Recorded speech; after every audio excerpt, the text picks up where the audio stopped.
الكتاب لا ريب فيه هدى للمتقين.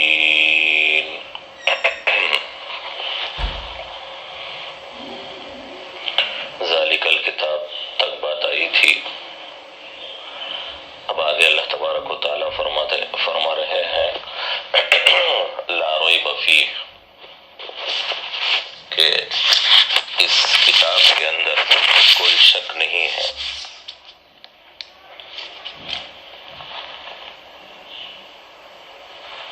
یہاں ریب کا لفظ اللہ تبارک و تعالیٰ نے استعمال فرمایا ہے اور یہ کہا ہے کہ اس کتاب کے اندر کوئی شک نہیں ہے. حالانکہ نبی پاک صلی اللہ علیہ وسلم کے زمانے میں بھی لوگوں نے اس میں شک کیا ہے، اور ہر زمانے میں لوگ شک کرتے رہے ہیں اور شک کرتے آتے رہے ہیں. قرآن کہتا ہے کہ اس میں کوئی شک نہیں،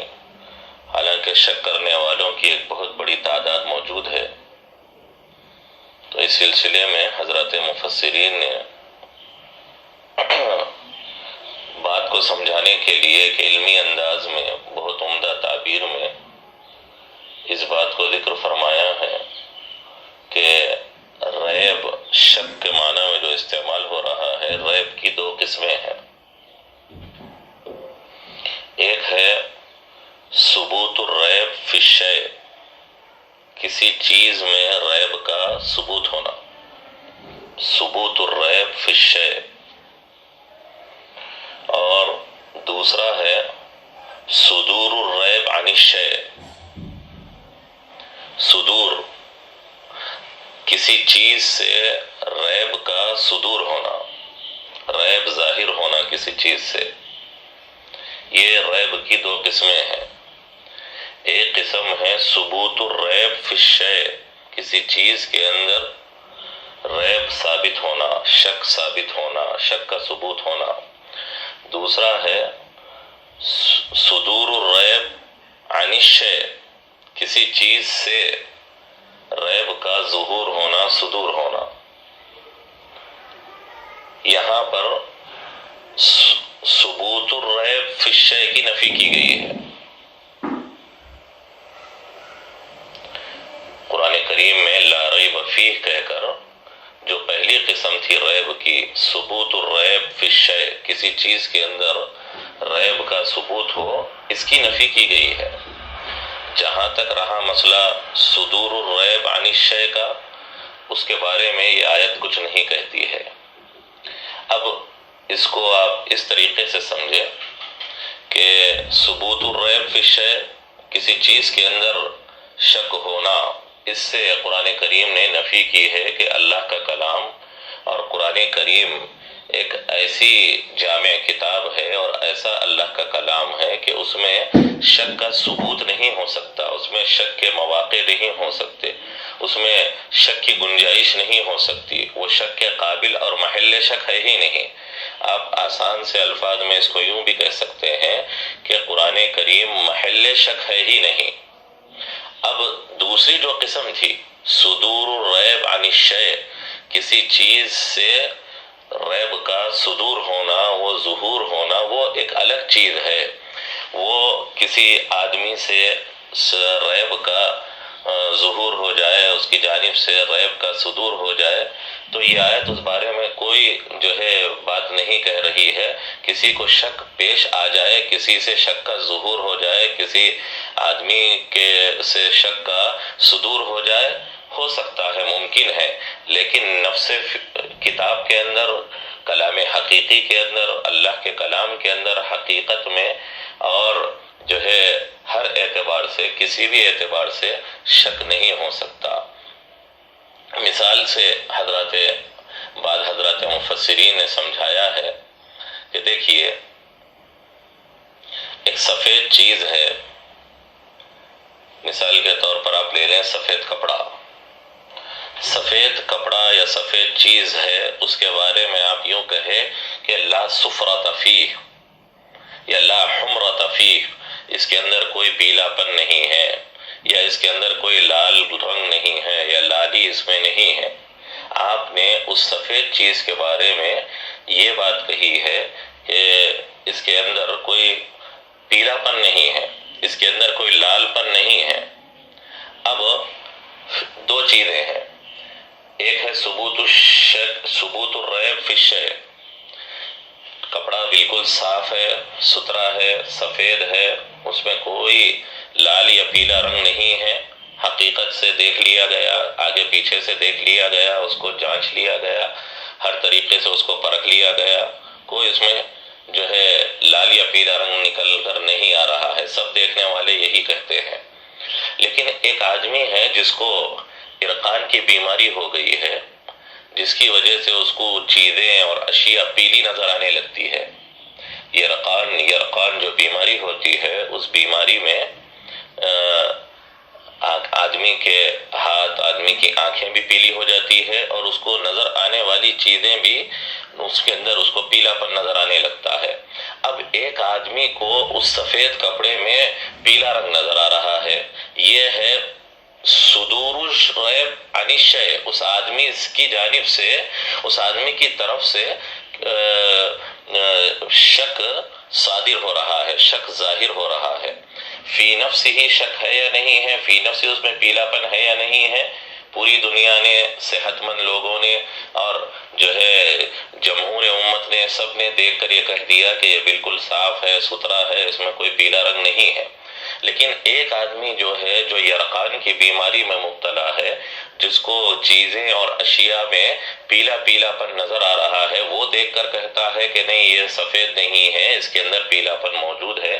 لہذا لا صفرۃ فی کہہ کر جو نفی کی گئی ہے وہ صحیح نہیں ہے. تو یہاں پر یہی کہا جائے گا کہ ہم نے جو لا صفرۃ فی کہہ کر نفی کی ہے، وہ حقیقت کی اور اس کے اندر جو ہے کسی بھی قسم کے پیلے پن ہونے کی ہم نے نفی کی ہے. اب کسی دیکھنے والے کو، کسی نظر ڈالنے والے کو اس میں پیلا پن نظر آ رہا ہے تو وہ اس کا قصور ہے، اس کپڑے کے اندر فی نفس ہی حقیقت میں کوئی قصور نہیں ہے. تو قرآن کریم نے پہلے ریب کی نفی کی ہے اور ثبوت الریب فی القرآن کی نفی کی ہے. اب کسی سے صدور ہو جائے ریب کا، یا کسی کافر سے، کسی منافق سے جو ہے شک کا صدور ہو جائے، شک کا ظہور ہو جائے، وہ ہو سکتا ہے، اس کے قرآن کریم نے نفی نہیں کی ہے، یا اس آیت نے اس سے نفی نہیں کی ہے. اسی لیے آپ دیکھیں گے کہ قرآن کریم میں اللہ نے فرمایا ہے کہ وَإِن كُنتُمْ فِي رَيْبٍ مِّمَّا نَزَّلْنَا عَلَىٰ عَبْدِنَا، اگر تم شک میں ہو، یعنی تمہاری جانب سے شک کا ظہور ہو رہا ہو، شک کا صدور ہو رہا ہو. یہ آیت بتاتی ہے کہ کفار کی جانب سے شک کا صدور ہو سکتا ہے، شک کا ظہور ہو سکتا ہے، لیکن ان لوگوں کے دلوں میں مرض ہے. اسی لیے دوسری آیت کو آپ ملا لیں، آپ کو خود معلوم ہو جائے گا کہ اللہ نے فرمایا فی قلوبہم مرض، ان کے دلوں میں بیماری ہے، روحانی بیماری ہے. ان کے دلوں میں حق کو قبول نہ کرنے کی اور حق کی طرف جو ہے میلان اور رجحان کی نہ ہونے کی ان کے اندر بیماری ہے، جس کی وجہ سے قرآن کریم کے اندر ان کو شک نظر آ رہا ہے. گویا کفار اور منافقین اور مرتابین، یعنی جن کو شک پیش آ رہا ہے، ان کی مثال ان لوگوں کی طرح ہے جو یرقان کی بیماری میں مبتلا ہے. قرآن اپنی جگہ صاف ہے، دو ٹوک ہے، واضح ہے، دلائل اس میں بالکل جو ہے صاف واضح کر دیے گئے ہیں. کوئی غور کرنے والا آدمی اس میں غور کر کر اس نتیجے پر پہنچ سکتا ہے کہ یہ اللہ کا کلام برحق ہے اور یہ وحی الہی ہے، یہ محمد صلی اللہ علیہ وسلم کی جانب سے بنایا ہوا کوئی کلام نہیں ہے، اور یہ جو ہے ایسا کلام نہیں ہے کہ جس میں شک کیا جائے. یہ تھوڑا سا غور کرنے کے بعد ہر انسان کو یہ چیز معلوم ہو سکتی ہے اور ہر انسان اس نتیجے تک پہنچ سکتا ہے. لیکن کفار و مشرکین کے قلوب میں چونکہ مرض ہے، ان کے دلوں میں بیماری ہے، ان کے دلوں میں باطل کی طرف جھکاؤ ہے، اور اللہ نے ان کے دلوں پر ٹھپا لگا دیا ہے اور ان پر ضلالت و گمراہی کی مہر لگ گئی ہے اور آنکھوں پر پردے پڑ چکے ہیں. اس وجہ سے ان کو اس کلام حق میں اور اس کلام ربانی میں ان کو شک نظر آ رہا ہے. لیکن حقیقت کا جہاں تک مسئلہ ہے، حقیقت کا جہاں تک تعلق ہے، فی نفس ہی کلام الہی میں کسی قسم کا کوئی شک نہیں ہے. جیسے اس کپڑے میں پوری دنیا دیکھ کر کہہ رہی ہے کہ وہ بالکل سفید ہے، اس میں کوئی پیلا پن نہیں ہے، لیکن کچھ وہ لوگ جو یرقان کی بیماری میں مبتلا ہیں ان کو اس میں پیلا پن نظر آ رہا ہے، تو وہ ان کے بیماری کا قصور ہے، ان کے نظر کا قصور ہے، اس میں جو ہے کلام کا یا حقیقت کا یا اس کپڑے کا کوئی قصور نہیں ہے۔ اسی لیے ہم جو ہے دنیا کے اندر دیکھتے ہیں کہ لوگ اس کو پڑھ کر شک کرتے ہیں یا شک میں مبتلا ہوتے ہیں، تو یہ آیت اس کے خلاف نہیں ہوگی کہ ہم یوں کہیں کہ لا ریب فی، اس میں کوئی شک نہیں ہے ایک طرف کہہ رہے ہیں، اور ہم دیکھتے ہیں باہر کی دنیا میں کہ بہت سارے لوگ اس میں جو ہے شک میں مبتلا ہیں اور شک کرتے ہیں، تو ہم یہاں پر یہی کہیں گے کہ ریب کی دو قسموں میں سے ثبوت الریب فی الشک کی قرآن کریم نے نفی کی ہے، صدور الریب عن الشک اس سے یہ کسی کو ہو سکتا ہے، اس لیے قرآن کریم کی یہ آیت اس کو نہیں بتاتی۔ تو یہ ایک آسان سی جو ہے وضاحت ہے علمی انداز میں، یہ دو لفظ آپ لوگ ذہن میں رکھ لیں، انشاءاللہ جو ہے یہ اشکال دور ہو جائے گا کہ قرآن کریم میں تو بہت سارے لوگوں کو شک ہوتا ہے اور شک پیش آتا ہے۔ ثبوت الریب فی الشیء، صدور الریب عن الشیء، یہ دو قسمیں ہیں، پہلی قسم کی نفی کی گئی ہے، دوسری قسم سے کوئی چھیڑ چھاڑ نہیں کیا گیا ہے۔ البتہ دوسری آیت سے پتہ چلتا ہے کہ لوگوں کو شک پیش آ سکتا ہے، کن لوگوں کو؟ جن کے دلوں میں مرض ہے، اسی لیے وَإِن كُنتُمْ فِي رَيْبٍ مِّمَّا نَزَّلْنَا عَلَىٰ عَبْدِنَا فَأْتُوا بِسُورَةٍ مِّن مِّثْلِهِ سے قرآن کریم میں اللہ نے بات واضح فرما دی ہے کہ اگر تم کو شک پیش آ رہا ہے تو تم اس کا حل اور اس کا جو ہے جواب دے کر بتاؤ، ہم مان لیں گے کہ تمہارا شک بالکل صحیح ہے۔ تم یہ کہتے ہو کہ یہ محمد کا بنایا ہوا کلام ہے، ان کی افترا پردازی ہے اور ان کا اپنی طرف سے گھڑا ہوا کلام ہے، تو اب تم حقیقت کی دنیا میں آ کر اور ایک زمینی حقیقت اور ایک گراؤنڈ لیول پر آ کر یہ بات بتاؤ ہم کو کہ اگر محمد کا کلام ہے تو محمد تم جیسے ایک انسان ہے، بلکہ انہوں نے کسی سے جو ہے باقاعدہ طور پر تلمذ بھی حاصل نہیں کیا ہے، تم اس جیسا کلام بنا کر بتا دو، ہم مان لیں گے کہ تمہارا شک بالکل صحیح ہے۔ لیکن جو ہے اس وقت سے آج تک 14 صدیاں گزر گئی، لیکن کسی آدمی نے اس جیسا کلام پیش نہیں کیا جو اس بات کی دلیل ہے کہ قرآن کریم کے اندر کوئی شک نہیں ہے۔ خیر، بہرحال یہ جو ہے اللہ تبارک و تعالیٰ نے اس معنی کر شک کی نفی کی ہے کہ اگر کوئی آدمی تھوڑا سا ادنا سا تأمل کر لے گا، غور و فکر کر لے گا، تو اس کا غور و فکر اس نتیجے پر پہنچائے گا کہ یقیناً یہ وحی الہی ہے اور کلام ربانی ہے، اس میں کسی قسم کے شک کی کوئی گنجائش نہیں ہے، اس لیے کہ اس میں دلائل واضح طور پر بتا دیے گئے ہیں، اور اس کلام کی علو شان ایسی ہے کہ اس میں شک کیے جانے کے کلام قابل اور لائق نہیں ہے۔ اسی لیے میں نے خلاصے کے طور پر ایک بات کہہ دی کہ آپ یہ جو ہے ذہن میں رکھیں کہ قرآن کریم محل شک ہے ہی نہیں، ہم یہ لفظ صرف ایک محل کا لفظ بڑھا دیں تو انشاءاللہ وہ جو ہے اشکال رفع ہو جائے گا۔ یہ قرآن کریم کے لا ریب فی کی دو ٹوک اور واضح تفسیر ہے جو اکثر مفسرین نے جو ہے اختیار فرمائی ہے۔ بعض حضرات مفسرین کا یہ ماننا ہے کہ لا ریب فی کے اندر یہاں ریب سے پہلے ایک لفظ مضاف محذوف ہے، یعنی لا سبب ریب فی، اس میں ریب اور شک کے سبب، اس میں شک کا کوئی سبب موجود نہیں ہے، اس لیے کہ کلام کے اندر یا کسی بھی جو ہے جملوں اور کتاب کے اندر جو شک پیش آ سکتا ہے اس پیش آنے کے اسباب قرآن کریم میں موجود ہے ہی نہیں۔ حضرات مفسرین نے لکھا ہے کہ وہ کیا اسباب ہے جس کی وجہ سے کسی کلام میں شک پیش آ سکتا ہے؟ مثال کے طور پر التباس، کلام کے اندر جو ہے وہ التباس ہو جائے اور اختلاط ہو جائے، گڑبڑ ہو جائے، کبھی کچھ کہہ رہے ہیں کبھی کچھ کہہ رہے ہیں، کبھی یہ کہہ دیا کبھی وہ کہہ دیا، پتہ نہیں چل رہا ہے کہ کیا کہنا چاہ رہے ہیں اور کیا جو ہے مراد لے رہے ہیں، کیا واضح کرنا چاہتے ہیں، کچھ پتہ ہی نہیں چل رہا ہے۔ التباس ہو رہا ہے، اشتباہ ہو رہا ہے، اور جو ہے ایک کلام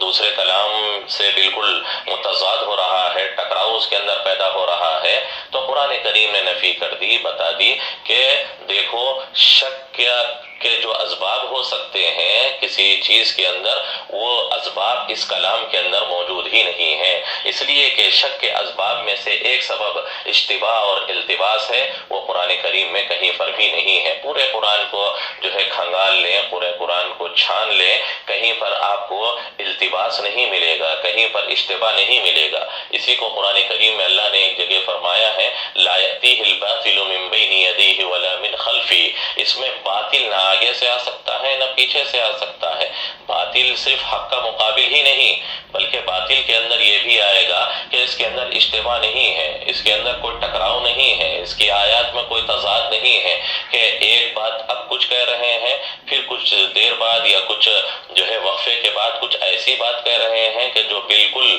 پہلی بات سے متصادم ہوں اور مزاحم ہوں، مخالفت کر رہا ہو، ایک کلام دوسرے کلام کے بالکل مخالف ہو رہا ہو، ایسا بالکل قرآن کریم کے اندر نہیں ہے۔ لہذا کلام کے اندر شک پیدا ہونے کا جو سبب ہو سکتا ہے وہ اسباب اس میں نہیں ہے، اس میں ایک سبب جو ہے اختلاف ہو، کلام کے اندر تناقض ہو، ٹکراؤ ہو، اشتباہ ہو اور التباس ہو، کیا کہہ رہے ہیں کچھ پتہ ہی نہ چل رہا ہو، ایسا قرآن کے اندر کہیں پر بھی نہیں ہے۔ اور میں نے بات بتا دی ٹکراؤ بھی کہیں پر نہیں ہے، ایک کلام دوسرے کلام کے مخالف نہیں ہے، بلکہ القرآن یفسر بعضہ بعضا، ایک ٹکڑا اس کا دوسرے ٹکڑے کو واضح کرتا ہے، ایک ٹکڑا دوسرے ٹکڑے کو، ایک آیت دوسری آیت کو بالکل کھول کھول کر بیان کرتی ہے۔ ایسا نہیں ہے کہ ایک آیت میں ایک بات کہہ دی گئی تو دوسری آیت میں بالکل اس کے مخالف بات کہہ دی گئی کہ دونوں جمع نہیں ہو سکتے، ایسا نہیں ہے۔ اسی طرح کلام کے اندر شک پیش آنے کی ایک تیسری وجہ وہ ہے تعقید کلام، کلام میں پیچیدگی ہو،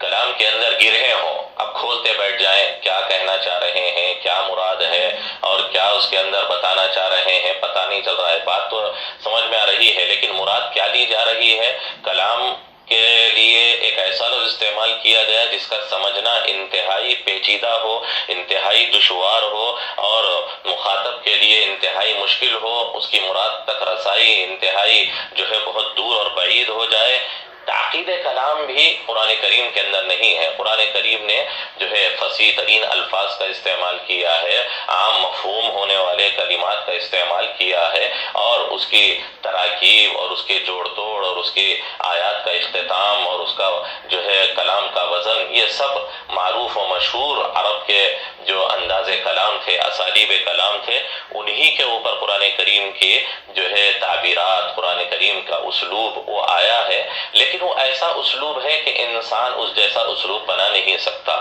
خیر، کلام کے اندر کسی بھی کلام کے اندر شک پیدا ہونے یا کسی بھی چیز میں یا کسی بھی کتاب میں شک پیدا ہونے کی ایک وجہ تعقید کلام بھی بن سکتی ہے، وہ بھی قرآن کریم کے اندر نہیں ہے۔ اسی طرح ایسے دعوے کیے جائیں جو دلائل سے خالی ہوں، صرف زبانی دعوے کیے جائیں، ایسا بھی قرآن کریم کے اندر نہیں ہے کہ ایک آدمی نے ایک کتاب جمع کی اور اس کتاب کے اندر وہ ایسے ایسے دعوے کر رہا ہے جو بالکل جو ہے دلیل سے عاری اور خالی ہے، اس میں جو ہے کوئی دلیل سے اتفاق و موافقت ہو ہی نہیں رہی ہے، بالکل ہوائی فائرنگ چل رہی ہے اور ہوا میں جو ہے گولی چلائی جا رہی ہے، پتہ نہیں اس کا نشان کیا ہے، کچھ پتہ ہی نہیں چل رہا ہے۔ ایسے دعوے اور ایسے دعاوی جو بالکل دلائل سے عاری اور خالی ہو، ایسا بھی قرآن کریم میں نہیں ہے۔ جتنی دلیلیں جتنے دعوے قرآن کریم نے کیے ہیں، سب کی دلیلیں موجود ہے اور سب کا وجود جو ہے خارج کی دنیا میں ہوا ہے، یہ سب چیزیں قرآن کریم کے اندر موجود ہے۔ جتنے دعوے قرآن کریم نے کیے ہیں اس کی دلیلیں بھی موجود ہے، اور جتنی پیشن گوئیاں دی ہے ان میں سے بہت ساری ہو گئی ہیں اور بہت ساری ہونے والی ہے اور پیش آنے والی ہے۔ تو لہذا بعض حضرات مفسرین کا ماننا یہ ہے کہ یہاں پر سبب کا لفظ محذوف ہے اور اصل تقدیر عبارت ہے لا سبب ریب فی، اس میں شک کرنے کا کوئی سبب موجود نہیں ہے۔ شک کس وجہ سے کلام میں یا کسی کتاب میں جو ہے شک کے اسباب کیا ہو سکتے ہیں؟ میں نے بنیادی طور پر 3-4 اسباب بیان کیے ہیں۔ یہ ساری چیزیں قرآن سے منتفی ہے، قرآن میں موجود نہیں ہے۔ کلام میں التباس ہو، کلام میں تعقید ہو، کلام میں تناقض و اختلاف ہو، اور کلام میں ایسے دعوی ہوں اور ایسے جو ہے اخبار ہوں اور ایسی اطلاعات ہوں اور ایسی پیشن گوئیاں ہوں اور ایسے جو ہے دعوے ہوں جو حقیقی دنیا سے بالکل میل نہیں کھاتے اور جو ہے دلائل سے خالی ہوں۔ ایسی کوئی چیز قرآن کریم میں نہیں ہے۔ اسی لیے ہم یہ کہیں گے کہ قرآن کریم ایک واحد ایسا کلام ہے دنیا کے اندر جس کے اندر شک کے اسباب بالکل سرے سے موجود ہی نہیں ہیں۔ کوئی نکالنا بھی چاہے اس میں، کوئی زبردستی اس میں پیدا بھی کرنا چاہے، اس پر اعتراض کر کر اس میں جو ہے لوگوں کو شک میں مبتلا کرنا چاہے، کسی بھی طریقے سے کوئی آدمی قرآن کریم کے کلام کو، اس کے انداز کو، اس کے ساخت کو اور اس کے اسالیب کو اور اس کے دعوی کو اور اس کے جو ہے اخبار و اطلاعات کو اور اس کے چیلنجز کو کوئی اعتراض کر کر واقعتاً ثابت نہیں کر سکتا۔ ہر اعتبار سے وہ جو ہے منہ کی کھائے گا اور وہ شکست کا سامنا کرے گا۔ کوئی سبب حقیقی وہ جو ہے شک کا پیدا نہیں کر سکتا کلام الہی میں۔ یہ بات کہی گئی ہے گویا لا ریب فیہ کے اندر۔ اور بعض حضرات مفسرین کا ماننا یہ ہے، تیسرا ایک قول یہ ہے کہ یہاں پر لا ریب فیہ کہا گیا ہے، اگرچہ ظاہری جملے کے اعتبار سے یہ ایک جملے خبریہ ہے، ایک اطلاع اور خبر دی جا رہی ہے کہ اس میں کوئی شک نہیں ہے، ایک خبر ہے، ایک اطلاع ہے، لیکن آپ کو معلوم ہونا چاہیے عربی زبان کے اندر اور قرآن کے اندر بھی ایسا استعمال ہوتا ہے کہ کبھی جملے خبریہ کی شکل میں لایا جاتا ہے، لیکن مقصود وہاں پر اور مراد وہاں پر انشاء ہوتا ہے، وہاں پر جملے انشائیہ مراد لیا جاتا ہے۔ لا ریب فیہ یہ اپنے ظاہر کے اعتبار سے جملے خبریہ ہے، لیکن یہاں پر معنی کے اعتبار سے، مراد و حقیقت کے اعتبار سے یہاں پر انشاء اور نہیں مراد لیا جا رہا ہے۔ گویا یہ کہا گیا ہے کہ لا ترتابوا فیہ، اس کے اندر شک مت کرو، اس کے اندر شک مت کرو۔ اور یہ اپنی جگہ صحیح ہو سکتا ہے، اس لیے کہ قرآن کریم میں اللہ تبارک و تعالیٰ نے دوسرے پارے میں حج کا ذکر کرتے ہوئے فرمایا ہے کہ لا رفث ولا فسوق فی الحج ولا جدال فی الحج فلا رفث ولا فسوق ولا جدال فی الحج۔ تو اب دیکھیے یہاں پر فلا رفث ولا فسوق، یہ لفظ اپنے ظاہر کے اعتبار سے اور اپنی ظاہری ترکیب کے اعتبار سے یہ جملے خبریہ معلوم ہو رہا ہے، لیکن حقیقت یہ ہے کہ یہاں پر ہے لا ترفسوا ولا تفسقوا ولا تجادلوا، کہ حج کے موقع پر حج کو جا کر تم کیا مت کرو، گناہ کا کام مت کرو، فسق و فجور مت کرو، رفث مت کرو اور آپس میں جھگڑے مت کرو، یہ مطلب ہے وہاں پر۔ تو ہے جملے خبریہ لیکن معنی میں انشاء کے ہے، اور ایسا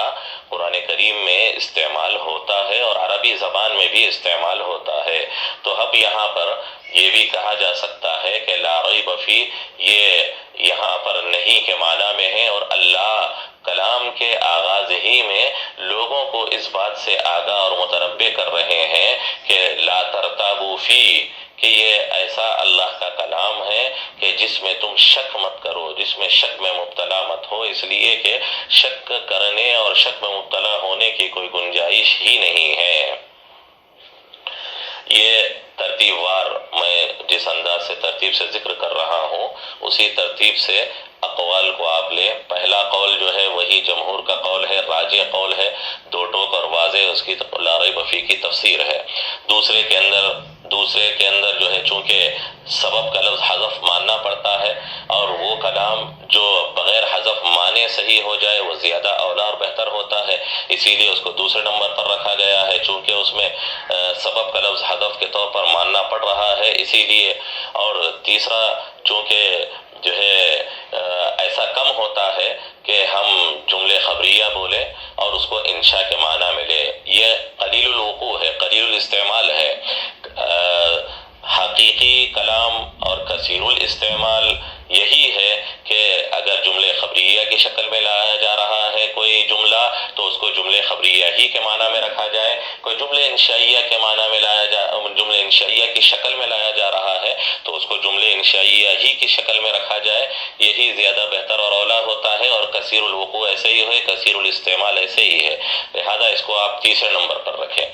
بعض حضرات مفسرین نے ایک بات یہ بھی کہی ہے کہ شک کرنے والے شک کرتے رہیں اور شک پیش آنے والوں کو شک پیش آتا رہے، لیکن قرآن کریم یہاں پر کہتا ہے لا ریب فیہ ھدی للمتقین، جو آگے آ رہا ہے تو لا ریب فیہ للمتقین ہے اصل میں، کہ تقوی اختیار کرنے والوں اور اللہ سے ڈرنے والوں اور مومنین کاملین اور مومنین صادقین کو اس میں کوئی شک نہیں ہے۔ ہاں دوسروں کو شک پیش آ جائے کوئی حرج نہیں، شک پیش آ سکتا ہے، شک کریں لوگ کچھ بھی کر لیں، لیکن یہاں پر لا ریب کا تعلق گویا آپ یوں کہہ سکتے ہیں کہ لا ریب کی خبر للمتقین ہے۔ اس کی ایک وجہ یہ ہے کہ بعض مفسرین نے لا ریبہ کے اوپر وقف کیا ہے اور اس کے بعد فیہ ھدی للمتقین، اس کلام میں ہدایت ہے متقیوں کے لیے، ایسا بھی پڑھا ہے۔ ہماری مشہور قرات جیسے ہم پڑھتے ہیں تو اس میں ایسے وقف کہاں پر آیا ہے؟ لا ریب فیہ کے اوپر وقف آیا ہے اور آگے ھدی للمتقین آیا ہے۔ بعض مفسرین نے لا ریبہ بس یہ پڑھا ہے،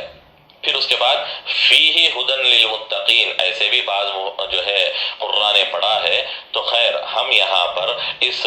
چوتھے قول کے اندر ایسا بھی اس کو لے سکتے ہیں کہ لا ریب فیہ ھدی للمتقین یہ پورے کا پورا ایک ہی جملہ ہو، اور ہم یہ ترکیب کریں یہاں پر کہ لا ریب کائنا فیہ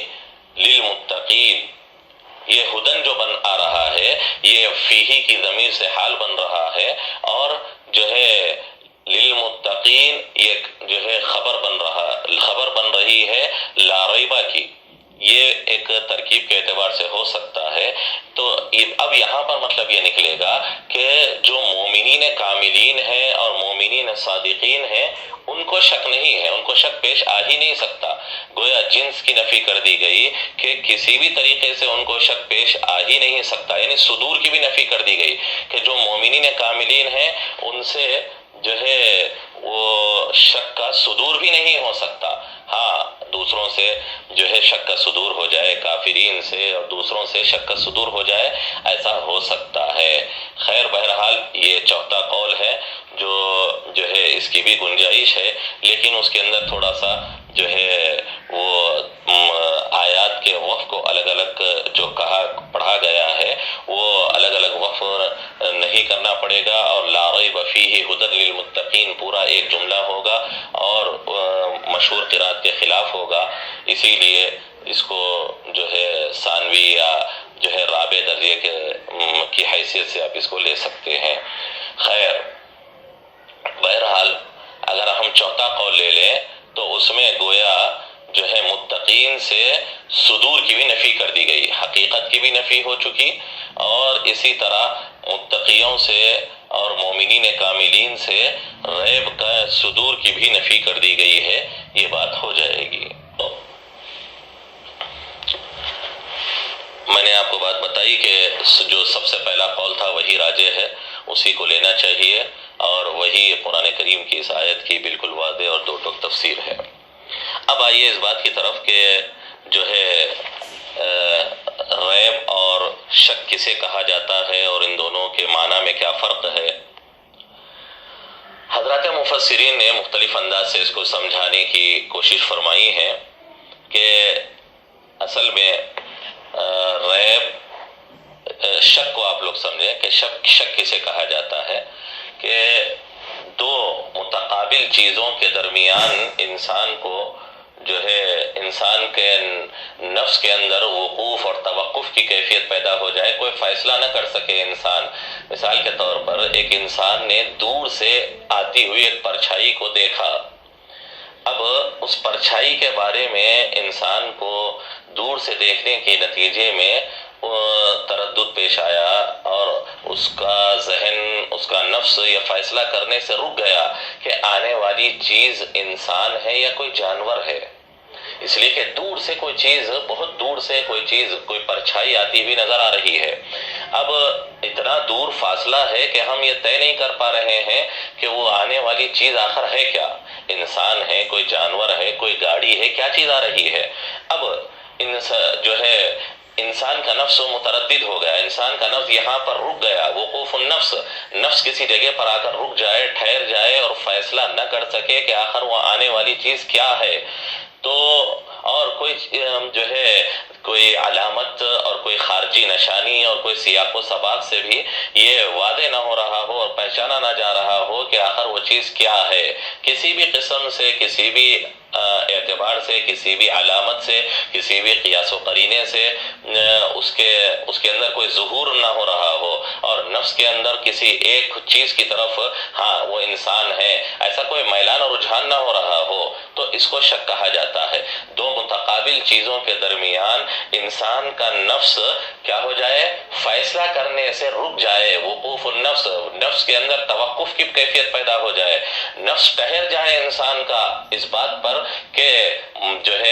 فیصلہ نہ کر سکے، اور اس بات پر ٹھہر جائے کہ یہ چیز ہے کیا آخر، اور کوئی راجع بھی نہیں ہو رہا ہے، کوئی رجحان و میلان بھی وہاں پر نہ ہو رہا ہو، تو ایسی چیز کو شک کہا جاتا ہے۔ اور ریب کے بارے میں حضرت مفسرین نے یہ بات ذکر کی ہے کہ انسان کو کسی چیز کے بارے میں شروع میں، ابتدا میں ایک وہم پیدا ہو جائے، اور پھر کچھ ہی عرصے کے بعد اور کچھ ہی وقفے کے بعد وہ وہم کافور ہو جائے، وہ وہم ختم ہو جائے، اور حقیقت کھل کر سامنے آ جائے۔ یہ گویا آپ کہہ سکتے ہیں کہ ریب ہے۔ یعنی شک کے اندر کیا تھا، نفس کے اندر توقف کی کیفیت تھی، نفس فیصلہ کرنے سے رک گیا تھا، فیصلہ نہیں کر پا رہا تھا، اور وہ توقف کی کیفیت زائل نہیں ہو رہی تھی، ختم نہیں ہو رہی تھی۔ اب ریب کے اندر کیا ہے کہ کسی چیز کا وہم پیدا ہو گیا، کسی چیز کے اندر نفس رک گیا، اب اس کے بعد کچھ ہی عرصے میں، کچھ ہی مدت میں کیا ہو جائے، وہ کیفیت زائل ہو جائے، وہ کیفیت ختم ہو جائے اور حقیقت کھل کر سامنے آ جائے، تو یہ ریب کہا جاتا ہے۔ اب یہاں پر آپ قرآن کریم میں دیکھیں کہ قرآن کریم نے لا شک فی کہنے کے بجائے یہاں پر لا ریب فیہ کہا ہے، کہ بظاہر کسی انسان کو ایک وقت کے لیے اور کچھ عرصے کے لیے ایک وہم کسی کیفیت قرآن کریم کے اندر پیدا ہو سکتی ہے، لیکن بہت جلد ہی اس کے اندر غور و فکر کرنے کے بعد وہ کیفیت زائل ہو جائے گی۔ اس کو جو قرآن کریم کے نعوذ باللہ کسی آدمی کو باطل ہونے یا کسی آدمی کو محمد کی طرف سے بنائے جانے کا ایک کیا ہو رہا ہے، وہم ہو رہا ہے، لیکن یہ وہم کیا ہے، بہت قلیل عرصے کا وہم ہے۔ بہت جلد وہ قرآن کریم کو پڑھے گا، اس کے حقائق پر نظر ڈالے گا، اس کے دلائل و براہین پر انسان غور کرے گا، تو بہت جلد اس کا وہ وہم، بہت جلد اس کا وہ وقوف النفس کی کیفیت بالکل زائل ہو جائے گی اور ختم ہو جائے گی، اور حق بالکل منکشف ہو کر اس کے سامنے واضح طور پر آ جائے گا۔ اسی لیے قرآن کریم نے یہاں پر ریب کا لفظ استعمال کیا ہے۔ شک کے اندر کیا ہوتا ہے، انسان کا نفس فیصلہ کرنے سے رک جاتا ہے، اسی لیے قرآن کریم نے یہاں پر لا شک فی نہیں کہا ہے کہ انسان کو یہ شک پیش آ رہا ہے کہ یہ اللہ کا کلام ہے یا محمد کا کلام ہے، یہ خالق کا کلام ہے یا مخلوق کا کلام ہے، یہ اللہ نے واقعتاً جبرائیل کے توسط سے محمد پر اتارا ہے یا محمد نے اپنی طرف سے اس کو بنا لیا ہے اور اس کو گھڑ لیا ہے۔ اب یہ دو متقابل چیزیں، خالق کا کلام ہے یا مخلوق کا کلام ہے، ایک انسان کو تردد پیش آ گیا، اب انسان کا نفس فیصلہ کرنے میں کیا ہو گیا، رک گیا، موقوف ہو گیا، فیصلہ وہ نہیں کر پا رہا ہے انسان کا نفس۔ اب کوئی چیز واضح بھی نہیں ہو رہی ہے، اس لیے کہ شک کی تعریف میں نے آپ کو بات بتائی کہ نفس موقوف ہو کر رہ جائے شک کے اندر، اور کوئی ایک چیز، کوئی ایک جہت واضح نہ ہو، تو وہ شک ہے۔ اب قرآن کریم نے یہ نہیں کہا کہ لا شک فی، اگر ایسا ہوتا تو انسان کیا ہو جاتا، اسی تردد میں رہ جاتا کہ خالق کا کلام ہے یا مخلوق کا کلام ہے۔ قرآن نے کیا کہا، لا ریب فی، تمہارا یہ خیال جانا کہ یہ خالق کا کلام ہے، یہ مخلوق کا کلام ہے، اس کا تعلق صرف وہم سے ہے تمہارے. قرآن کریم نے گویا ریب کا لفظ استعمال کر کر ابتداءً ہی یہ بات بتا دی کہ تمہارا یہ خیال حقیقت سے جو ہے کوسوں دور ہے، ہزاروں میل دور ہے تمہارا یہ خیال. تمہارا یہ خیال یہ وہم ہے، تمہارے اس خیال کا تعلق حقیقت سے ہو نہیں سکتا، اس کا تعلق تمہارے وہم سے ہے، اور یہ وہم بہت جلد کافر ہو جائے گا، اور یہ وہم بہت جلد ختم ہو جائے گا. تمہارا یہ تردد اور تمہاری یہ تردد کی کیفیت بہت جلد دور ہو جائے گی. اسی لیے قرآن کریم نے ریب کا لفظ استعمال کیا ہے. تو قرآن کریم کے اس لفظ کا استعمال بہت ہی نزاکت کے ساتھ اور بہت ہی حقائق پر جو ہے مبنی انداز میں استعمال کیا گیا ہے. اسی لیے میں نے آپ سے کہا کہ اگر شک کا لفظ یہاں پر آتا تو مطلب یہ ہوتا کہ انسان کو شک پیش آ جائے تو وہ توقف کی کیفیت میں رہ جائے اور اس کا وہ شک زائل نہ ہو، شک ختم نہ ہو. اسی لیے قرآن کریم نے یہاں پر شک کا لفظ استعمال نہیں کیا ہے بلکہ ریب کا لفظ استعمال کیا ہے. بعض حضرات مفسرین نے یہ بات کہی ہے کہ ریب کے اندر جو ہے قلق النفس یعنی دل کی بے چینی اور دل کے اندر کا اضطراب یہ بھی جو ہے شک کے ساتھ ہوتا ہے. یعنی انسان کو کسی چیز میں شک ہو اور شک کے ساتھ ساتھ دل کے اندر بے چینی، دل کے اندر اضطراب اور جو ہے قلق النفس کی کیفیت ہو. تو قرآن کریم نے یہ کہا ہے کہ لا ریب فی، اس کے اندر کوئی قلب کا اضطراب نہیں ہے. اس کو پڑھنے والا تو ریب کے اندر قلق النفس اور اضطراب النفس کے معنی بھی موجود ہوتے ہیں. قرآن کریم نے اپنے آغاز ہی سے لوگوں کو اس بات کی دعوت دی ہے اور یہ بات بتائی ہے کہ ذالک الکتاب، یہ کتاب ایسی ہے اللہ کی جانب سے کہ تم کو اس کے پڑھنے میں، اس کے پڑھنے کے بعد یا اس کے سمجھنے میں تم کو کوئی جو ہے اضطراب نہیں ہوگا، تم کو دل کی کوئی بے چینی نہیں ہوگی، تم کو کوئی کھٹک نہیں ہوگی، تمہارے اندر کوئی جو ہے دل کے اندر ایک بے چینی کی کیفیت پیدا نہیں ہوگی، بلکہ اس کو تم پڑھو گے تو یہ تو تمہارے لیے شفاء للصدور، قرآن کریم نے کہا ہے لما فی الصدور کہ دلوں کی تو یہ شفا ہے، اور یہ دلوں کے لیے اور انسانوں کے لیے رحمت بنا کر یہ کلام نازل کیا گیا ہے، اور اس کے اندر لوگوں کے لیے شفا کا سامان اور انسان کے لیے جو ہے ہدایت کا سامان اس کے اندر رکھا گیا ہے. ابتدا سے قرآن کریم نے بات صاف کر دی ہے اور لوگوں کو دعوت دی ہے کہ اس کلام کی طرف آؤ اور اس کلام کو پڑھو، تمہاری بے چینیاں دور ہوگی، تمہاری جو ہے اضطراب ختم ہوگا، تمہیں ہدایت ملے گی اور تمہیں اس سے رہنمائی ملے گی. خیر، تو بات یہ ہے کہ چاہے آپ قلب النفس کے معنی لے لیں یا ایسے وہم کے معنی لیں جو بہت جلد ختم ہو جائے، یہ دونوں بھی اپنی جگہ ہو سکتے ہیں اور دونوں اپنی اپنی جگہ بالکل مناسب اور فٹ رہیں گے. اب آگے جو ہے دیکھیے قرآن کریم کے اندر اللہ تبارک و تعالیٰ فرماتے ہیں کہ لا ریب فی، یہاں تک ریب کی تفسیر بھی آپ کے سامنے آ چکی ہے، اور جو ہے ریب اور شک کے درمیان کیا فرق ہے اور شک کے لفظ کے بجائے قرآن کریم نے یہاں پر ریب کا لفظ کیوں استعمال کیا ہے وہ فرق اور وجہ بھی آپ کو معلوم ہو. اب آگے اللہ فرماتے ہیں ہدن للمتقین، یہ کتاب ہدایت اور رہنمائی کرنے والی ہے متقیوں کے لیے. یہاں دو مقامات پر بحث ہے، ایک تو ہدایت کے لفظ پر اور دوسرا متقین پر، وہ تفصیلی بات آئے گی. یہاں ہدایت سے متعلق یہ جو ہے حضرات لغویین کے درمیان کہہ لیں آپ یا حضرات مفسرین کے درمیان کہہ لیں، اس بات کے درمیان جو ہے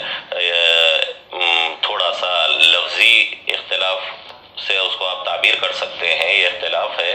کہ ہدایت کا اصل معنی کیا ہے. آیا اتنی بات تو طے ہے کہ ہدایت کے معنی الدلالہ، کسی چیز کی طرف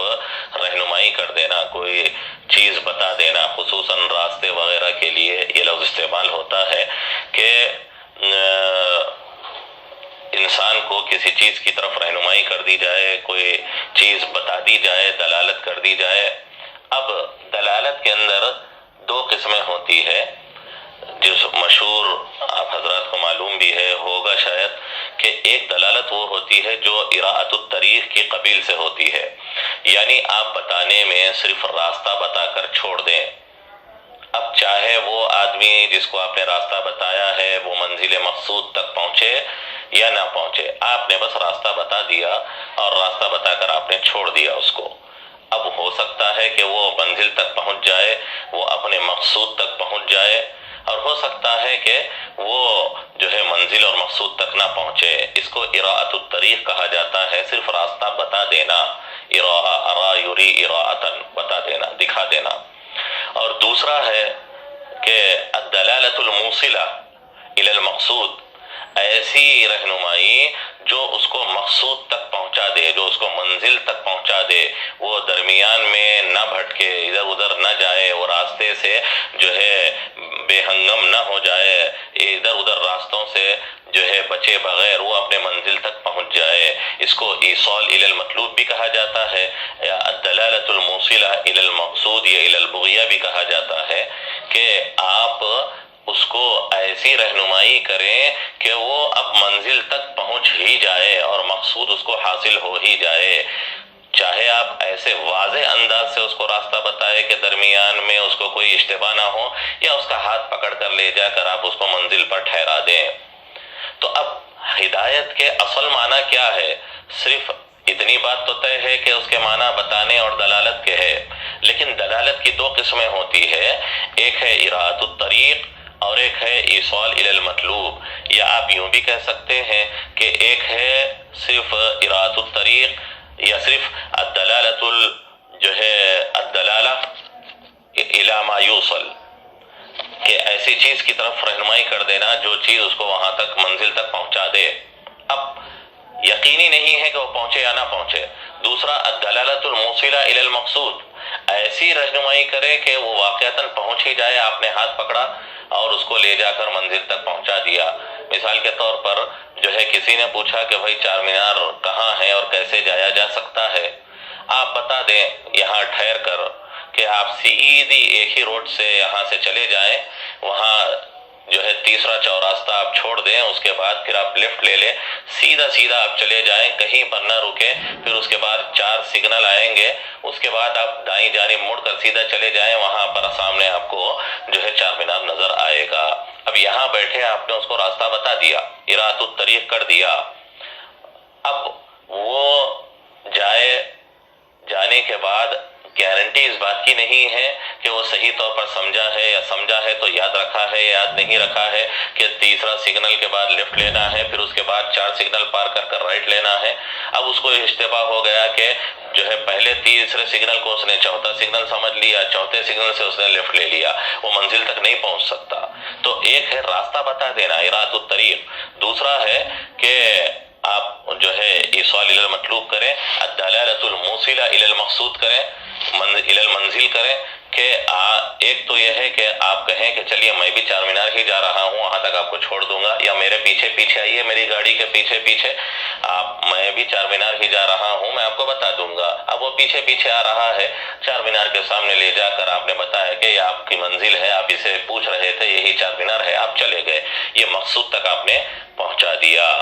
تو ایک یہ ہے۔ اب دوسرا یہ ہے کہ جیسے آج کل بہت ساری جو ہے وہ ایپس آ چکے ہیں، میپ آ چکے ہیں، گوگل میپ وغیرہ، اس پر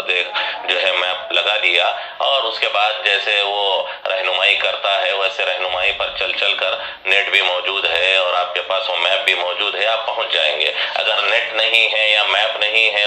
تو آپ جو ہے اندازوں پر چلیں گے، منزل تک پہنچنا کوئی یقینی نہیں ہے۔ تو اب یہ دونوں معنی اس کے آتے ہیں، تو ہدایت کے معنی کیا ہوں گے؟ اتنی بات تو سب کے درمیان اتفاقی ہے کہ الدلالہ یہ ہدایت کے معنی ہے، لیکن اب دلالت کی کون سی قسم ہدایت کے معنی میں ہوگی؟ تو اکثر مفسرین نے یہ مانا ہے کہ ہم یہاں پر دلالت کو صرف مطلق، یعنی ہدایت کو صرف مطلق معنی میں لے، اور مطلق جو ہے الدلالہ بلطف کے معنی میں لے، کہ جو ہے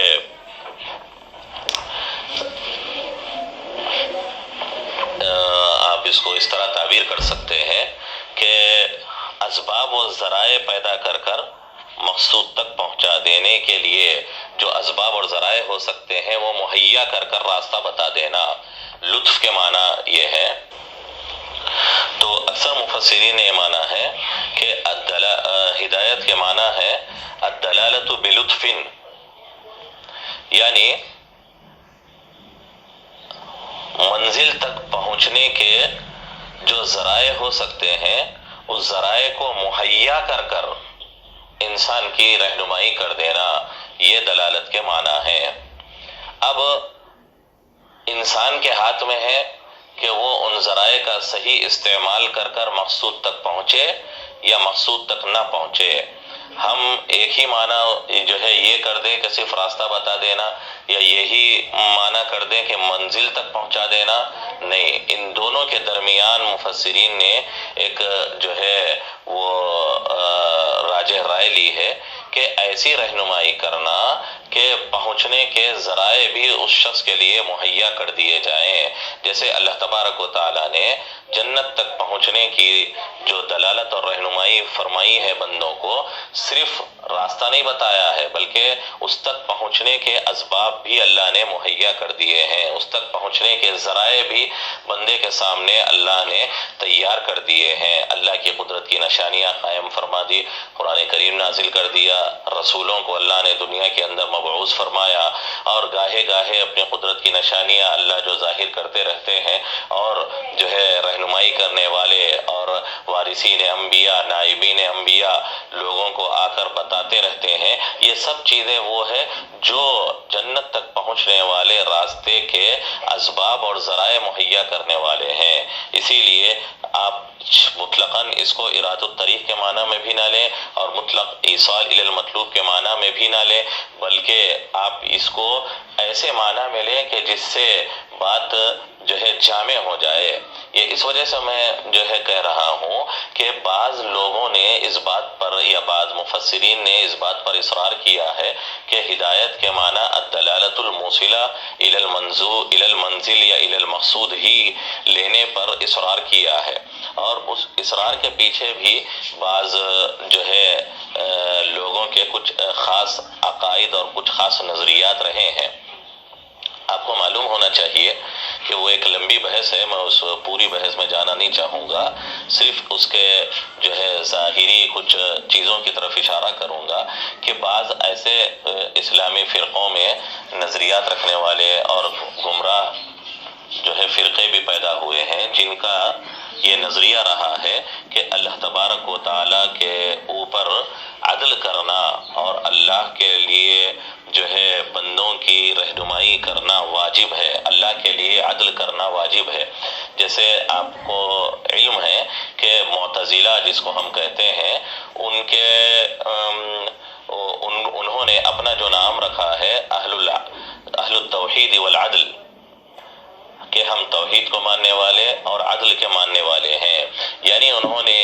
اپنے نام کے اندر اس نظریے کا ثبوت دیا ہے کہ ہم اللہ کی وحدانیت کو بھی مانتے ہیں اور اللہ کی وحدانیت کو بھی قبول کرتے ہیں، اور اس بات کے قائل ہیں کہ اللہ کے اوپر عدل کرنا واجب ہے۔ اگر کوئی بندہ واقعتاً جو ہے نیکی کر کر آتا ہے تو اس کو جنت میں داخل کرنا واجب ہے، کوئی بندہ نافرمانی کر کر آتا ہے تو اس کو جہنم میں داخل کرنا واجب ہے۔ عدل ہمارا یہ عقیدہ ہے کہ اللہ پر کوئی چیز واجب نہیں ہے، اس لیے کہ کوئی ذات یا کوئی شے ایسی نہیں ہے جو اللہ کے اوپر کسی چیز کو واجب کر سکے۔ کسی کے اندر اتنی اتھارٹی، کسی کے اندر اتنا اختیار نہیں ہے کہ اللہ کے اوپر کوئی کسی چیز کو لازم کر سکے۔ تو جو ہے اسی لیے ہمارا عقیدہ ہے کہ اللہ تبارک و تعالیٰ کسی بندے کو جنت میں داخل کر دے تو یہ اللہ کا فضل ہے، اور اگر کسی کو جہنم میں داخل کر دے تو یہ اس کا عدل ہے۔ بندہ اللہ کے فضل و عدل کے درمیان میں ہے، جنت میں داخلہ مل گیا تو یہ اللہ کا فضل ہے، اور اگر جہنم میں گیا تو یہ عدل ہے، اس لیے کہ اللہ جو ہے اس کو اس کے اعمال کی وجہ سے ہی جہنم میں داخل کریں گے، وہ اللہ کے عدل کا جو ہے مستحق قرار پائے گا۔ لیکن یہ بعض گمراہ یعنی اہل اعتزال میں سارے نہیں، بعض لوگ ایسے ہیں جو یہ مانتے ہیں کہ اللہ کے اوپر عدل کرنا واجب ہے، اگر بندہ نیکی کر کر گیا ہے تو اس کو جنت میں داخل کرنا، اور اگر کوئی بندہ برائی کر کر گیا ہے تو اس کو جہنم میں داخل کرنا واجب ہے۔ یہ بعض جو ہے گمراہ نظریات بعض لوگوں کے رہے ہیں، تو انہی میں سے بعض لوگوں کا یہ ماننا ہے کہ اللہ کے لیے یہ بات بھی ضروری ہے کہ جنت اور جہنم بنا دیا ہے تو ایسی رہنمائی کرنا جو منزل تک پہنچا دے، الدلالۃ الموصلہ الی المقصود، یہ جو ہے ضروری رہا۔ تو اسی لیے ان لوگوں نے ہدایت کی تعریف جو کی ہے وہ یہ کی ہے کہ الدلالۃ الموصلہ الی المنزل یا الی المقصود۔ تو اب اللہ کے لیے گویا انہوں نے ایسے طور پر جو ہے رہنمائی کرنے کو واجب کر دیا ہے کہ بس اللہ تبارک و تعالیٰ ایسی رہنمائی کرے کہ ان کو جنت تک پہنچا ہی دے تو ہدایت ہے، اگر ایسا نہیں ہے تو پھر وہ ہدایت نہیں ہے۔ ہم اور دیگر جمہور مفسرین یہ مانتے ہیں کہ ایسی کوئی چیز اللہ تبارک و تعالیٰ کے اوپر واجب نہیں ہے، اگرچہ یہ اللہ کے اوپر یہ چیز بھی نہیں تھی کہ اللہ کلام نازل کرتے، ہدایت نامہ نازل کرتے، رسولوں کو بھیجتے۔ انسان کو اللہ نے جو عقل دی ہے اسی عقل سے وہ اللہ کو پہچان سکتا، اللہ تک رسائی اس کی حاصل ہو سکتی تھی، اللہ تک پہنچ سکتا تھا، معرفت ہو سکتی تھی۔ یہ محض اللہ کا تفضل و احسان ہے اور اللہ کا کرم ہے کہ اللہ نے عقل جیسی جو ہے زبردست صلاحیت دینے کے باوجود مزید کتاب بھی نازل کی ہے، انبیاء کو بھی بھیجا ہے، اور ایک سلسلہ ہدایت کا جو ہے رجال اللہ کی شکل میں اللہ نے دنیا کے اندر جاری رکھا ہے۔ یہ اللہ کا محض تفضل و احسان ہے، ورنہ اگر یہ چیزیں بھی نہ ہوتی تو محض عقل سے اور اپنی جو ہے دانش سے اور اللہ کی دی ہوئی اس جو ہے عقل کی صلاحیت سے اللہ تک پہنچنا اور اللہ کی معرفت حاصل کرنا اور توحید کا ماننا انسان کے لیے ضروری ہوتا، لیکن اللہ نے ایسا نہیں کیا ہے بلکہ اللہ نے بہت کرم فرمایا ہے۔ تو خیر بہرحال اسی لیے ہم یہ کہتے ہیں کہ اللہ تبارک و تعالیٰ نے بندوں کی جو ہے دلالت کی ہے، بندوں کو ہدایت فرمائی ہے، رہنمائی فرمائی ہے، لیکن کیسے؟ لطف کے ساتھ۔ لطف کے ساتھ کا مطلب یہ ہے کہ منزل تک، جنت تک پہنچنے کے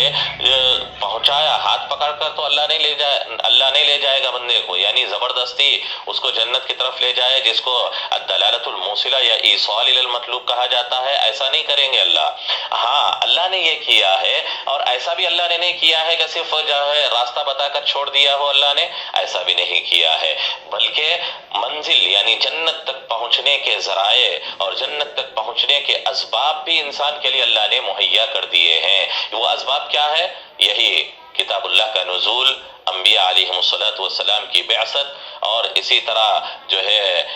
قدرت کی نشانیوں کا ظہور، اور اللہ تبارک و تعالیٰ کے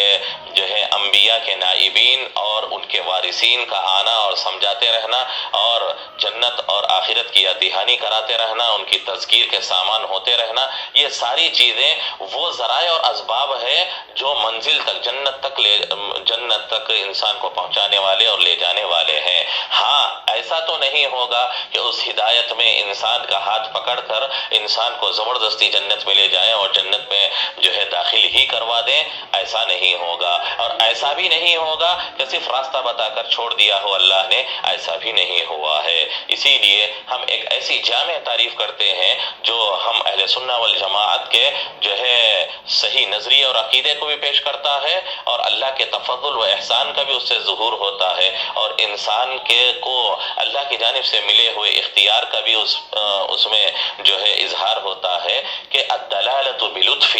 اللہ نے جو ہے انسان کی ہدایت کا اور رہنمائی کا ایسا سامان کیا ہے کہ انسان کو راستہ بتانے اور دلالت کرنے کے ساتھ ساتھ اس کے منزل تک پہنچنے کے اسباب اور ذرائع بھی اللہ نے مہیا فرما دیے ہیں۔ اب اگر کوئی بندہ اللہ جو ہے ان ذرائع اور اسباب کا استعمال کرتا ہے اپنے اختیار سے تو وہ منزل تک پہنچ جائے گا اور جنت میں داخل ہو جائے گا، اور کوئی بندہ جو ہے ان ذرائع اور اسباب کو اختیار نہیں کرتا ہے اور اس کو صحیح طور پر جو ہے اپنے زندگی میں عمل میں نہیں لاتا ہے تو وہ جہنم رسید ہوگا۔ اس میں اللہ کی جانب سے یا اللہ کی طرف کسی بھی قسم کے قصور اور کوتاہی کا کہ انتساب نہیں کیا جا سکتا. یعنی یہ نہیں کہا جا سکتا کہ اے اللہ آپ نے مجھے جو ہے ایسے ہی جہنم میں ڈال دیا ہے، میرے لیے کوئی جو ہے رہنمائی نہیں تھی، میرے لیے کوئی راستہ نہیں تھا، میری کوئی جو ہے ہدایت کا سامان نہیں کیا گیا تھا. ایسا نہیں ہے. تو اب جب آپ یہ معنی لے لیں گے تو قرآن کریم میں جتنے ہدایت کے لفظ آئے ہیں یا جہاں جہاں ہدایت کا لفظ استعمال ہوا ہے وہ جو ہے چاہے ارادۃ الطریق کہیں ارادۃ الطریق کے معنی میں، کہیں جو ہے ایصال المطلوب کے معنی میں، بہرحال یہ جو ہے اس معنی میں اس کا استعمال ہوتا رہے گا. جو بعض اہل اعتزال نے جو تعریف کی ہے وہ صرف ایک معنی پر انحصار کر وہ تعریف صحیح نہیں رہے گی. ہم یوں مانیں گے کہ یہ لفظ جو ہے اپنے معنی میں مشترک ہے، وہ مطلقاً ارادۃ الطریق کے معنی میں بھی استعمال ہوتا ہے اور مطلقاً جو ہے ایصال المطلوب کے معنی میں بھی استعمال ہوتا ہے. ہم اس میں سے کسی ایک معنی کو منحصر نہیں کر سکتے اور متعین نہیں کر سکتے کہ بس یہی معنی ہے اور یہی معنی لینا پڑے گا، جیسا کہ بعض اہل اعتزال نے اس معنی کو، اس لفظ کو ایک ہی معنی میں لینے کے لیے جو ہے اصرار کیا ہے یا اس پر وہ مصر رہے ہیں اپنے ان باطل نظریات کے پیش نظر. ہم نے جو ہے اسی لیے بات کہی کہ ایسا ہم درمیانی جو ہے مطلب نکالیں گے، معنی نکالیں گے جس سے جو ہے دونوں طرف دونوں معنی بھی اس میں آ جائیں، ارادۃ الطریق کا معنی بھی اس میں آ جائے اور ایصال الی المطلوب کا معنی بھی اس کے اندر آ جائے. تو خیر، ہدن یہ مصدر ہے اور اس میں فاعل کے معنی میں استعمال ہو رہا ہے یہاں پر ہادی کے معنی میں، اور مصدر کا اس میں فاعل اور مفعول کا معنی دینا یہ کثیر الاستعمال ہے. آپ سبھی حضرات اس کو جانتے ہیں. عدل عادل کے معنی میں استعمال ہوتا ہے، یہ آپ حضرات جانتے ہی ہیں. تو ہدن جو ہے وہ ہادی کے معنی میں آیا ہوا ہے اور استعمال ہوا ہے. آگے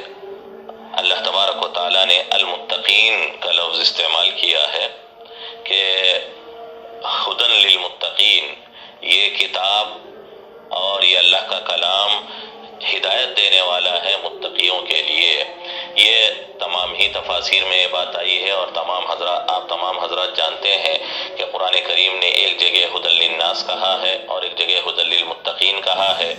حقیقت میں یہ ہدی للناس ہے، لیکن انتفاع اور فائدہ اٹھانے کے اعتبار سے یہ ہدی للمتقین ہے کہ اس سے حقیقی معنی میں اور کامل طریقے سے فائدہ اٹھانے والے اللہ جو ہے وہ متقین ہیں. یعنی متقین مومنین کاملین، مومنین صادقین جسے آپ کہہ سکتے ہیں دوسرے الفاظ میں، وہی لوگ اس سے حقیقی معنی میں کلی طور پر انتفاع کرنے والے اور فائدہ اٹھانے والے ہیں. جس آدمی کی صحت صحیح رہے گی، کھانے والی غذا کا فائدہ بھی اس کو صحیح رہے اس کو حاصل ہوگا. ایک سیب ہے، سیب کا فائدہ اس آدمی کو جو تندرست ہے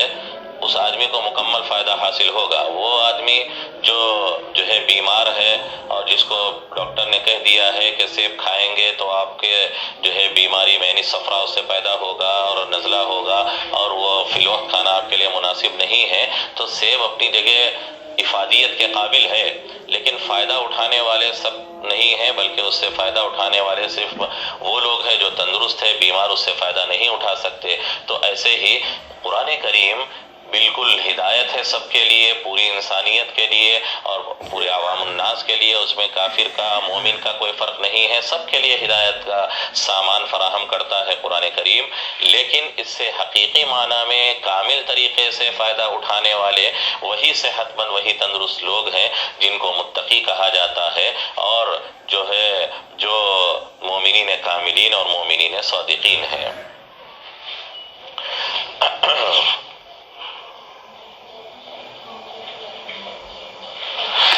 متقین کا یہ جو لفظ استعمال ہوا ہے، آپ کو معلوم ہے کہ یہ لفظ تقا سے بنا ہے. وقایقی، وقایتن کا جو لفظ آتا ہے عربی زبان میں، جس کے معنی سیانت کے یعنی بچنے کے اور محفوظ رہنے کے آتے ہیں، یہ وقایقی وقایتن سے یہ لفظ جو ہے تقات ہے، تقات ہی سے یہ لفظ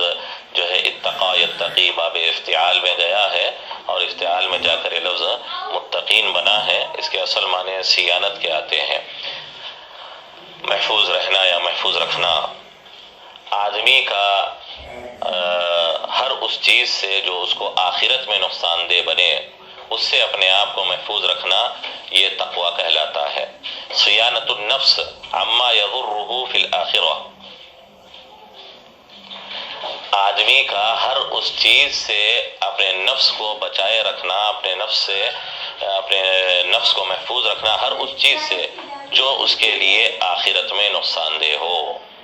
اس کو جو ہے اصطلاحی اعتبار سے آپ تقوی سے تعبیر کر سکتے ہیں. اب جو ہے تقوی کے مختلف درجات ہوتے ہیں. نقصان سے بچنے کے جیسے جیسے درجات ہوں گے اسی اعتبار سے تقوی کے بھی مختلف درجات ہوں گے. ایک سب سے بڑا نقصان ہے آخرت میں جو آپ کہہ سکتے ہیں کہ نقصان کا سردار ہے، تمام نقصانات میں سب سے بڑا نقصان وہ ہے شرک.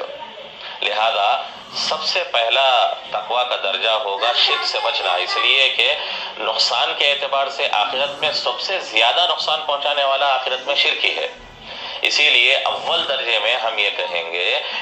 کہ ہم نے تعریف کیا کی ہے اصطلاحی اعتبار سے، شرعی معنی میں تقوی کی کہ صیانت النفس عما یضر فی الآخرہ، کہ نفس کو ہر ایسی چیز سے بچائے رکھنا جو آخرت میں نقصان دہ ہوتا ہو، یہ تعریف کی. اس کے بعد ہم نے کہا کہ شرک کے مختلف درجات اور مختلف مراتب ہیں. وہ درجات و مراتب نقصان کے اعتبار سے کیا ہوتے رہیں گے؟ مختلف اور متفاوت ہوتے رہیں گے. اب ہم کو یہ دیکھنا ہے کہ آخرت میں ہمارے لیے سب سے زیادہ نقصان کس میں ہے اور سب سے زیادہ نقصان پہنچانے والی چیز آخرت میں کیا ہے. تو ہم نے جب دیکھا تو یہ بات سامنے آئی کہ سب سے زیادہ اور سب سے بڑی نقصان دہ چیز آخرت میں ہم کو نقصان پہنچانے والی چیز وہ شرک ہے. لہذا پہلا درجہ تقوی کا وہ شرک سے بچنا ہوا. اسی لیے ہم یہ کہیں گے کہ تقوی کے جو مراتب اور درجات ہے اس میں سب سے پہلا درجہ اور سب سے پہلا مرتبہ جو ہے وہ شرک سے محفوظ رہنا اور شرک سے بچنا ہے. اور اس کے بعد جب ہم شرک کے بعد نقصان کے اعتبار سے جب غور کریں گے تو آخرت میں ہم کو نقصان پہنچانے والی دوسرے نمبر پر جو چیزیں ہیں وہ ہے کیا؟ گناہ کبیرہ، یا پھر آپ یوں کہیں کہ گناہ کبیرہ اور گناہ صغیرہ پر اصرار، گناہ صغیرہ پر استقامت، کہ ایک انسان صغائر مستقل کرتا چلا جا رہا ہے، یہ ایک دن اس کو کبیرہ بنا دے گا. تو دوسرے نمبر پر ہم نے جب غور کیا کہ تو ہم کو آخرت میں جو سب سے زیادہ نقصان پہنچانے والی چیز دکھائی دی وہ ہے گناہ کبیرہ. اسی لیے ہم اب دوسرے نمبر پر تقوی کے درجات اور مراتب میں کہیں گے کہ تقوی کا دوسرا درجہ یہ ہے کہ ہم جو ہے بچیں اور ہم محفوظ رہیں کبائر سے یا اصرار عن الصغائر سے محفوظ رہیں. یہ دوسرا درجہ ہے. اور تیسرا درجہ ہے تقوی کا کہ ہر اس چیز کو جو انسان کے لیے جو ہے شک پیدا کر دینے والا مسئلہ ہو اس کو بھی انسان چھوڑ دے. دین کے اندر ہر وہ چیز جو انسان کو دین کے اندر شک پیدا کر دے اور انسان کو شک میں مبتلا کر دے، اس چیز کو چھوڑ دینا یہ جو ہے جس میں انسان دینی اعتبار سے حرج محسوس کر رہا ہے، جس میں دینی اعتبار سے انسان جو ہے کچھ شک محسوس کر رہا ہے، ایسی چیز کو چھوڑ دینا یہ تقوی کا تیسرا درجہ ہے. ہو سکتا ہے کہ بھئی آخرت میں یہ چیز ہمارے لیے نقصان دہ بن جائے، اس اعتبار سے اس چیز کو ترک کر دینے کا نام تقوی کہلائے گا. تو اتنی بات آج ذہن میں رکھیں کہ متقین کا لفظ باب افتعال سے اس پہ فاعل بن رہا ہے اور یہ لفظ جو ہے تقات سے بنا ہے. یہ اصل میں وقایقی وقایتن سے بنا ہوا لفظ ہے جس کے معنی الصیانہ بچانے کے ہیں. اصطلاح شرع میں یا اصطلاح قرآن میں یا اصطلاح عرف شرع میں اس کو صیانت النفس عما یضر فی الآخرہ کے لیے کے معنی میں جو ہے یہ لفظ استعمال ہوتا ہے. جیسے جو چیزیں آخرت میں نقصان دہ ہوں گی اس سے اپنے آپ کو بچانا. اب جو بڑی نقصان والی چیز ہے اس سے بچنا یہ پہلا مرتبہ اور درجہ ہوگا. اس کے بعد جو رتبہ اور درجہ ہے وہ دوسرے درجے پر ہوگا. اس کے بعد جو درجہ اور رتبہ ہے وہ تیسرے درجے پر ہوگا. شرک سے بچنا یہ پہلا رتبہ ہے، پہلا درجہ اور رتبہ ہے، پہلا مرتبہ ہے. یہ التوقی یعنی شرک سے بچنا. دوسرا جو ہے کیا کبائر سے بچنا. تیسرا اشتباہات اور شکوک اور جو ہے دین کے اندر جو چیز حرج میں ڈال دینے والی ہے ان چیزوں سے بچنا. یہ تقویٰ کا تیسرا درجہ کہلائے گا. یہاں تک جو ہے آپ حضرات بات ذہن میں رکھیں. انشاءاللہ آگے جو بات ہوگی وہ ہم اگلے اتوار کی نشست میں بتائیں.